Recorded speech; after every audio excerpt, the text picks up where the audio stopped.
Tara mga tol, biyahe ulit tayo. Sa mga bago pala sa channel ko, huwag nyo kakalimutan click yung like and subscribe. Dumaan na ako kanina dito sa Jollibee Cardis Wala naman ako nakuha. Nung nandun na ako sa may bandang Welcome Rotonda, nakatambay, doon naman pumasok. Kaya balik tayo. Siguro mabilis lang to kasi isang solo meal lang to. Sana. Ayun o. Ayun o. Doorbell tayo. Ma'am Panda. Ayan ba yan, ma'am? 66. Sige, ma'am. Thank you, ma'am.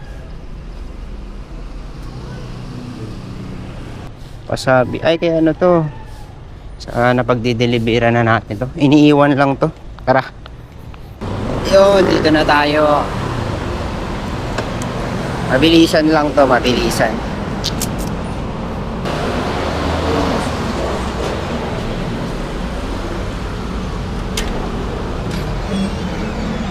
Sir, kaya ano po? Thank you, sir.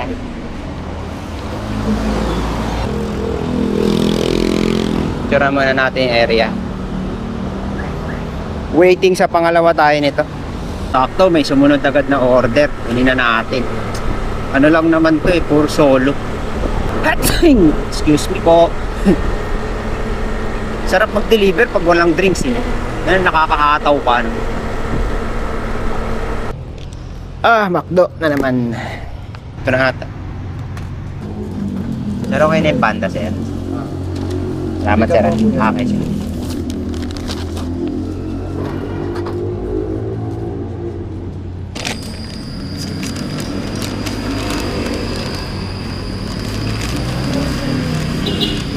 Tara.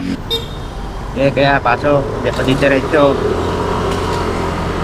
Alam niyo naman ang mga Pilipino, pag nakitang may papasok, lalong bibilisan. Ang nangyayari, disgrasya. Wala kasing bigayan sa Pilipinas Kagaya ko, pag may nakita akong mga papasok, yan, ganyan bilisan ko ng ganyan para di makapasok. Mga ganun. Pilipino talaga tayo Diretso pa. Yun, ito na. Alright. Yun.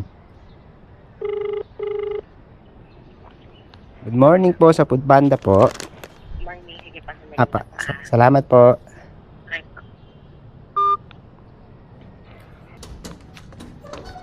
Morning po. Salamat. Importante talaga yan no? May pantawag tayo sa customer. Di pwedeng chat lang sa apps o kaya text. Minsan talaga kailangan tawagan Yung gamit ko kasing dati kong SIM na talk and text, nagulat ako bigla na lang nawala ng signal. Wala naman akong ginagawa. Pagtingin ko sa cellphone ko, walang signal na nakalagay emergency calls. Sinalang ko na nga sa kahit sa cellphone, ayaw pa rin gumana, wala pa ng signal. Kaya ang naging problema ko yung GCash ko kasi ayun yung nakaregister na SIM. Ngayon hindi ko na yung GCash ko tuloy mapasok kasi nanghingi ng OTP yun Awang patuloy ako sa GCash kaso ang tagal naman ng nila bawat sagot sa email. 2 araw o 3 araw yung kailangang antayin. Kaloka. Hindi ko alam kung anong nangyari sa SIM card na yun. Lagi namang may load. Makapagtaka lang Kaya ingat-ingat din tayo sa mga SIM card natin Yung mga ganyan kong issue pala. Bigla na lang naglolo ko. Nasisira ng walang dahilan.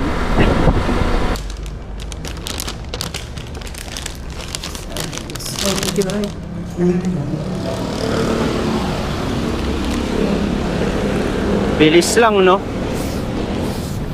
may tip na 5 pesos. Salamat ma'am sa tip. Siksik pandesal. Isiksik natin dito ang pandesal na to. Suki ito sa balay si ma'am itong customer natin na to. Dito siya napadpad sa may bagong bukas sa may Titwason Hirod na balay. Medyo malayo sa kanya. Eh, merong malapit doon na lagi niyang pinag-orderan, yung Balay Pandesal sa may D2 Ason. Ulit eh, no? Na, malapit na. Dito na yan si ma'am. Alright. Salamat, ma'am. Success. Wali pumasok ah. Turn right. May pumasok dito sa McDo eh. Tama-tama yung pagbalik natin. McDonald's. Dum-dum.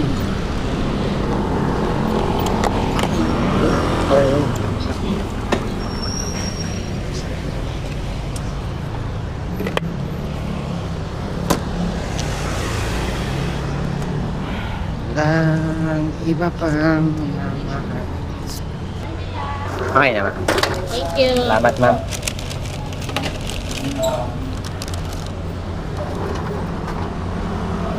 Sure.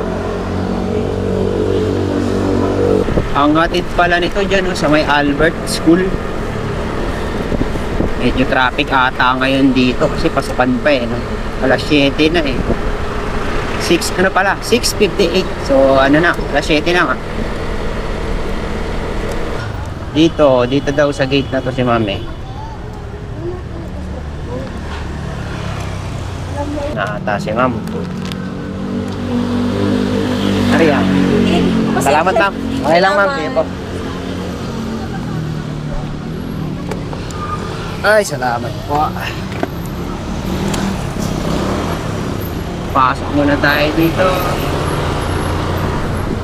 Medyo natagalan si ma'am sa pagbaba eh. Ang laking eskwelahan kasi nitong Dr. Albert na to, no? Kung alam niyo lang mga tol, dito sa may Maynila, sa may Sampalo. Naka-elevator pa si ma'am eh. Kasi ang taas ng building, nung eskwelahan na yan eh. Parang siya. Hindi ako nagkakamali, mga 8 palapag itong building na nasa harapan. Laki, gandang eskwelahan. May order na ulit tayo mga tol. Nakalipas ang 1.5 oras bago tayo pasukan ng order ulit ngayon. Bali 7:04 yung huling deliver. Time check ngayon 8:31 na. Halos 1.5 oras. Wala, ganun talaga kasama sa trabaho natin yan. May panahong matumal talaga. Kagaya ngayon. Minsan naman malakas talaga, no? O depende rin sa area. Dito kasi tayo ngayon sa may Manila City noon. Ayoko muna sa QCS eh. Kuha na natin. 111 na yun. 111.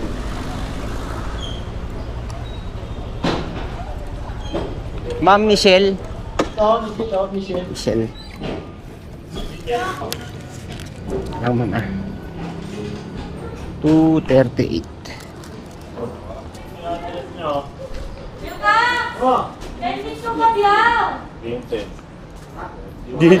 Hindi daw coffee ha. Hindi coffee yan ha. Thank you, mama. Ito po. 238 to... Uy, may tip. May tip tayo kay ma'am. Thank you, ma'am. Thank you very big, ma'am. Ano mga tol, hanggang dito na lang yung biyahe natin. Salamat sa pagsama, no? Next vlog na lang ulit. At tsakain na natin tong tumal. Tapusin lang natin shift natin hanggang alas 12 ng tanghali. Bali oras ngayon 8:50. Kuhaan na rin ng shift ng alas 9. Yun lang mga tol, salamat sa pagsama ulit. At lagi tayo magdadasal at mag-ingat. Salamat sa suporta mga tol. God bless.